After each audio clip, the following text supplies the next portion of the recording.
There's another review due in January, but in October, the IMF said that there is some recovery that you're foreseeing in 2020, but you seem to think it's a precarious one, or that forecast is a precarious one. Can you tell us what the sort of pulls and pressures you see in the first half of 2020? So this is for the global economy. Yes. So we had the global economy going from 3 to 3.4 for 2019 and 2020.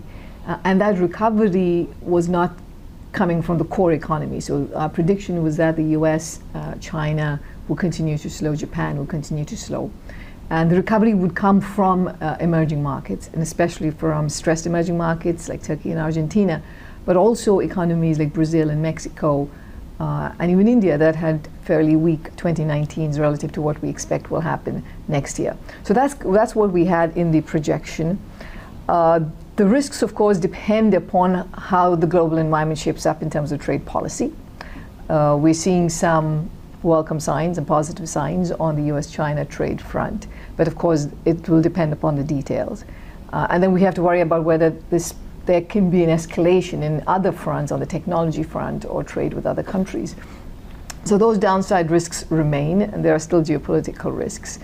And the recoveries that we are projecting in emerging markets may not come about as soon as we think. So those are, I think, concerns for us. Okay. On the developed economies, so I think 2019 we saw some monetary accommodation to support, I think in your review you said policy mistakes, or to balance out some of the policy mistakes. Do you anticipate that 2020 will also need some sort of policy support, whether it comes from the monetary or the fiscal side? So a fair amount of monetary stimulus was put in the system in 2019. I mean, this is pretty much all major central banks in the world cut interest rates in a fairly coordinated fashion. And given that monetary policy works with lags, we would expect to see the effects coming into 2020. So it's unclear at this point whether there will be further rate cuts. I think what certainly has been conveyed by all the major central banks is that they stand ready to do more if that is needed. And what we're seeing right now in terms of the global economy is we're seeing some tentative signs of stabilization. So we were concerned about what was happening with manufacturing and global trade in 2019, which slowed very sharply. And we're seeing some bottoming out now. So the question is, if that happens, if there is that bottoming up and there's some recovery, and given that the services sector continues to hold up, maybe we are entering into a somewhat better phase as opposed to 2019. But that said, again, the downside risks remain, and it's important that those don't materialize. Okay. On manufacturing, you said there's some sort of bottoming out. So the fears of the weakness spilling into the services sector are not something that we are seeing materialized immediately, but is a risk? So we're not seeing that across the board. Services is holding up fairly well. In a country like Germany, which depends much more on manufacturing than, say, the US does, you did see some weakness in the services sector start showing up, but again, that's tentative. But what we are seeing right now is that if you look at the sources of the slowdown in manufacturing, besides the trade uncertainty front, there was the weakness in the auto sector, and there was a downturn in the tech cycle.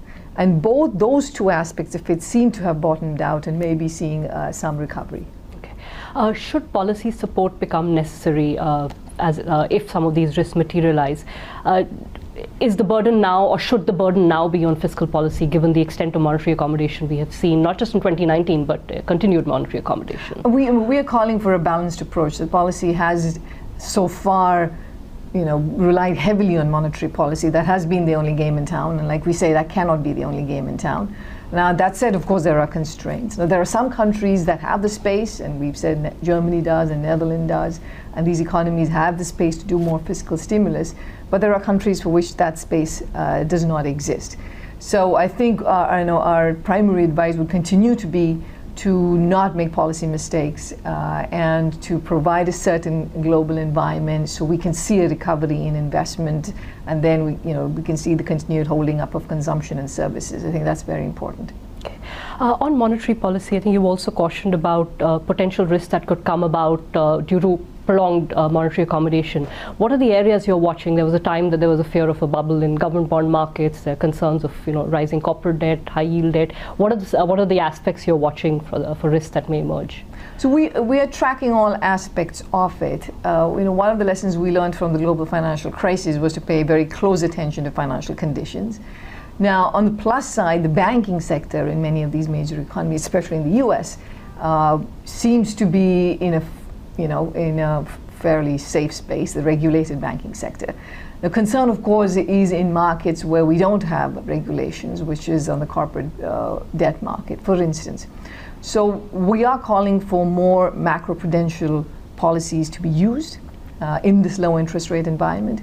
And also for markets for which macroprudential policies don't exist, we're calling for more action to be taken on that front. So I think it is very prudent. There's a good reason why monetary policy has kept interest rates low. It was important for the economy, but one has to be very careful about the financial risks that come with it.